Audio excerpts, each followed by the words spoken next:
ମୋ ନାଁ ମୁଁ ହେଲି ଶ୍ରୀ ଦ୍ୱାରିକାନାଥ ନାୟକ, ଅବସରପ୍ରାପ୍ତ ସରକାରୀ କର୍ମଚାରୀ ଏବଂ এই সংগঠনের প্রেসিডেন্ট। আমার গোটিଏ কথা হলা যে এই সংগঠন আমি 9-10 মସିହାରୁ ତିଆରି କଲୁ, ସବୁ ଯାକ ସରକାରୀ ଚାକିରିଆ। ଅବସର ପରେ ଏଠି এই ଜାଗାଟାକୁ ଆମେ ଇଏ କରିକିରି କଣ କହିଲେ এই ଜାଗାଟାକୁ ଆମେ ଦଖଲରେ ରଖିକିରି ବର୍ତ୍ତମାନ ସବୁ ଭାଇମାନେ ଏକାଠି ହଉଛୁ ଆଉ ବର୍ଷକୁ ଥରେ ଭୋଜି କରୁଛୁ। ଆମ ଭାଇ ଭିତରେ ସୁସମ୍ପର୍କ ଗଢି ଉଠୁଛି। ତା ସଙ୍ଗେ ସଙ୍ଗେ ଆମେ ଏ ଲୋକାଲ ଏରିଆର କିଛି ଉନ୍ନତମୂଳକ କାର୍ଯ୍ୟକ୍ରମ ବି କରୁଛୁ।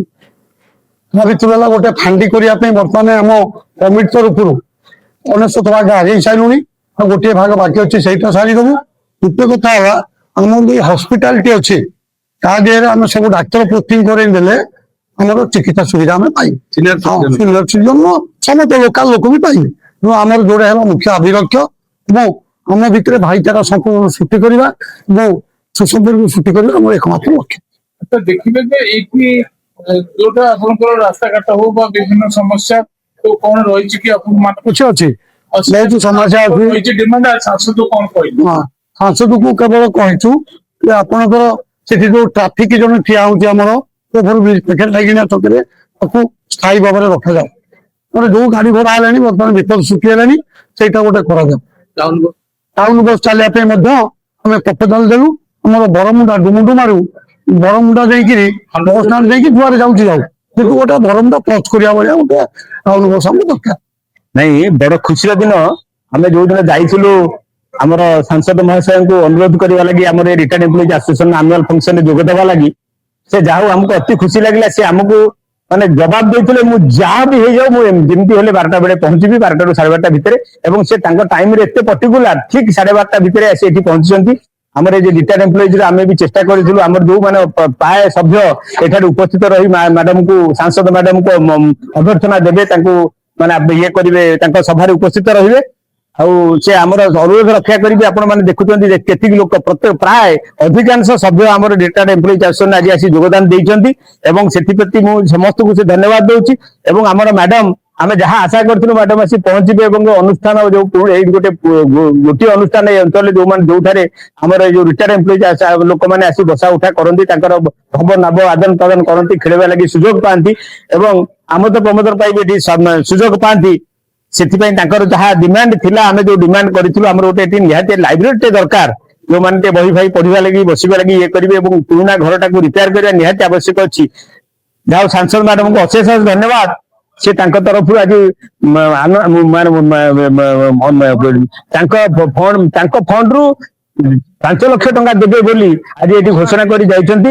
ଯାହା ହଉ, ଯାହା ଦ୍ୱାରା ଆମେ ଆଶା କରୁଛୁ ଆମର ଏ ସଂସ୍ଥାର ଯାହା ଯାହା କାମ ଅଛି ସବୁ ହୋଇଯାଇପାରିବ ଏବଂ ମୁଖ୍ୟ କାମ ଆମର ଏ ଯୋଉ ତଳଟି ଅଛି ଆମେ ଫେବର ବ୍ଲକ ପକେଇ ଏଟାକୁ ଆହୁରି ଟିକେ ଭଲ ଭାବରେ କରିପାରିବୁ ଏବଂ ବସିବା ଉଠା କରିବା ଲାଗି ଆହୁରି ମାନେ ଖେଳ ପଡିଆ କରିବା ଲାଗି ଗୋଟେ ବ୍ୟାଡମିଣ୍ଟନ ଫିଲ୍ଡ କରିବା ଲାଗି ଆମେ ଯୋଉ ଚିନ୍ତା କରିଛୁ ସେଟା ବି ଆମେ କରିପାରିବୁ। ସେଥିପାଇଁ ମୁଁ ସାଂସଦ ମହୋଦୟଙ୍କୁ ଅଶେଷ ଧନ୍ୟବାଦ ଦଉଛି।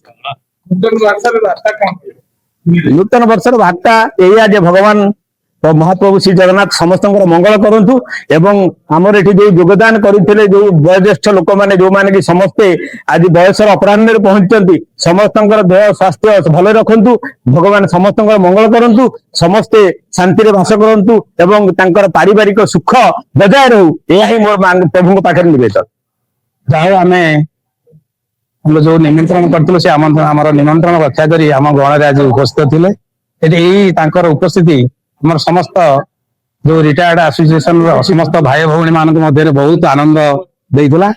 ମୁଖ୍ୟତଃ ଆମେ ଏଇ ଅନୁଷ୍ଠାନର ଯୋଉ ରିଟାୟାର୍ଡ ଏମ୍ପ୍ଲୟିଜ୍ ଆସୋସିଏସନର ଆମର ଯୋଉ ଉନ୍ନତିମୂଳକ କାର୍ଯ୍ୟ ସମ୍ପର୍କରେ ଆମେ ତାଙ୍କୁ କିଛିଟା ଦାବି ଉପସ୍ଥାପନ କରିଥିଲୁ। ସେଥିରେ ପ୍ରଥମ ହଉଛି ଆମର ଗୋଟେ ଲାଇଟ୍ ପୋଷ୍ଟ ଦରକାର ହଉଥିଲା ଆବଶ୍ୟକ ଏବଂ ଏଇ ଯୋଉ ଫିଲ୍ଡ ଆପଣଙ୍କର ରହିଛି ତାକୁ କେମିତି ଫେଭର ବ୍ଲକ ପକାଇ ପାରିବ ଏବଂ ଆମର ଯୋଉ ଆନୁଷ୍ଠାନିକ ଅଫିସଟା ଅଛି ବହୁତ 2008ରୁ ହେଇଥିଲା, ସେତେବେଳେ ତ ଏବେ ଲୁହାର ଜିନିଷ କିଛି ନଥିଲା, ଆମେ କାଠ ପକେଇ ଘର କରିଥିଲୁ, ଏଇ ଖାଇଗଲାଣି, ତାକୁ ମଧ୍ୟ ଆମେ ଉପସ୍ଥାପନ କରିଥିଲୁ। ଏବଂ ଆମ ଅଞ୍ଚଳରେ ଏଇଟା ଗୋଟେ ଭାଷ୍ଟ ଅଞ୍ଚଳ ହେଲାଣି, ପ୍ରଥମ ଫେଜ ରୁ 7ମ ଫେଜ ପର୍ଯ୍ୟନ୍ତ ଘର ହେଇଗଲାଣି। ଡୁଣୁଆର 7ଟା ସିଟି ସବୁ ଯାକ ଘରରେ ଗଲାଣି। ତେଣୁ ଏଇ ଅଫିସଟା କରିବା ପାଇଁ ଆମେ ତାଙ୍କୁ ମଧ୍ୟ ଗୋଟେ ଅନୁରୋଧ କରିଥିଲୁ, ଗୋଟେ କମ୍ୟୁନିଟି ସେଣ୍ଟର ଯୋଉଠି ଗୋଟେ ମିଟିଂ ହଲ ହେଲେ ହଜାର ହଜାର ଏଇ ଗୋଟେ ଛୋଟିଆ ୟୁନିଟ ଭିତରେ ଯୋଉଠି 60-70 ହଜାର ଲୋକ ଏଠି ବାସ କଲେଣି। ତେଣୁ ଗୋଟେ ସଭା ସମିତି କରିବା ପାଇଁ ଆମେ ଯିବାକୁ ପଡୁଛି ଟାଉନ ଭିତରୁ ଯିବାକୁ ପଡୁଛି। ସେ ଭଞ୍ଜ କଳା ମଣ୍ଡପ ହଉ କି ଆମର ଜୟଦେବ ଭବନ ହଉ କି ଅନ୍ୟାନ୍ୟ ଅନୁଷ୍ଠାନ ହଉ, ଆମର ସେ ଏପଟେ ଏରିଆଟା ଗୋଟେ ଭାଷ୍ଟ ଏରିଆ ଅନୁସାରେ ଗୋଟେ ମିଟିଂ ହଲଟେ ନାହିଁ। ତେଣୁ ଆମେ ତାଙ୍କୁ ଉପସ୍ଥାପନ କରିଥିଲୁ ଆଉ ସେ ମଧ୍ୟ ପ୍ରତିଶ୍ରୁତି ଦେଇଛନ୍ତି ଆଗାମୀ ଦିନରେ ନିଶ୍ଚିତ ଭାବରେ ଗୋଟେ ମିଟିଂ ହଲ କରିବେ। ବାବୁ ଆମର ମାନ୍ୟବର ବିଧାୟକ ସହିତ ଆଲୋଚନା କରିକି ସେଟା କରିବେ। ଏବଂ ଏଠି ଆମର 5 ଲକ୍ଷ ଟଙ୍କା ମଧ୍ୟ ଘୋଷଣା କରିକି ଯାଇଛନ୍ତି। ଆମର ଯୋଉ ଲାଇବ୍ରେରୀ ପାଇଁ ଆମେ ସାଂସଦ ପାଠାଗାର ପାଇଁ ଆମେ ତାଙ୍କୁ ଯୋଉ ଅନୁରୋଧ କଲୁ ତାକୁ ମଧ୍ୟ ସେ ହୃଦୟତାର ସହିତ ଅନୁଭବ କଲେ ଏବଂ 5 ଲକ୍ଷ ଟଙ୍କା ଘୋଷଣା କରିକି ଯାଇଛନ୍ତି। ଆମେ ସେଇଟା ମଧ୍ୟ କାର୍ଯ୍ୟକାରୀ କରିବୁ। ଆଉ ଆଗାମୀ ଦିନରେ ଯେକୌଣସି କାର୍ଯ୍ୟ ତାଙ୍କ ଗୋଟେ ପ୍ରତିଶ୍ରୁତି ଦେଇଛନ୍ତି, এই ଅଞ୍ଚଳରେ ଯେକୌଣସି କାର୍ଯ୍ୟ ପାଇଁ ଆପଣ ମାନେ ଅନୁରୋଧ କରିବେ ସେଟାକୁ ନିଶ୍ଚିତ ଭାବରେ ଶୁଣିବେ ଏବଂ କାର୍ଯ୍ୟକାରୀ କରିବି। ଯୋଉ ଭାଇ ଆମର ସଭାପତି ମହୋଦୟ ଯୋଉ କହିଲେ ଆମର କେତେଟା ବସ୍ ବିଲକୁଲ ବସ୍ ଷ୍ଟାଣ୍ଡ ପର୍ଯ୍ୟନ୍ତ ଯାଉଛି। ସେଠୁ ଆମେ ଅଟୋ ଭଡା କରିକି ଆସୁଛୁ ଖଣ୍ଡଗିରି ଠାରୁ ଆମ ଡୁମାରୁ ନୂଆ ବସ୍ ଷ୍ଟାଣ୍ଡ ପର୍ଯ୍ୟନ୍ତ। ତାକୁ ମଧ୍ୟ ଆମର ଆଶା ଯେତିକି ଆଶା ରଖିଛୁ ନିଶ୍ଚିତ ଭାବରେ ସେ ପାଳନ ହବ। ଆମର ଯୋଉ 4ଟା ଅଭିଯୋଗ ଆମେ ତାଙ୍କର ଉପସ୍ଥାପନ କରିଥିଲୁ ସବୁ ଜାଗା ଆମର ପୂରଣ ହେଇଛି। ଆଗାମୀ ଦିନରେ ମଧ୍ୟ ଯୋଉଟା ଆବଶ୍ୟକତା ରହିବ ତାକୁ ମଧ୍ୟ ସେ ପ୍ରତିଶ୍ରୁତି ଦେଇଛନ୍ତି ଆମ ସେ ପୂରଣ କରିବେ ବୋଲି।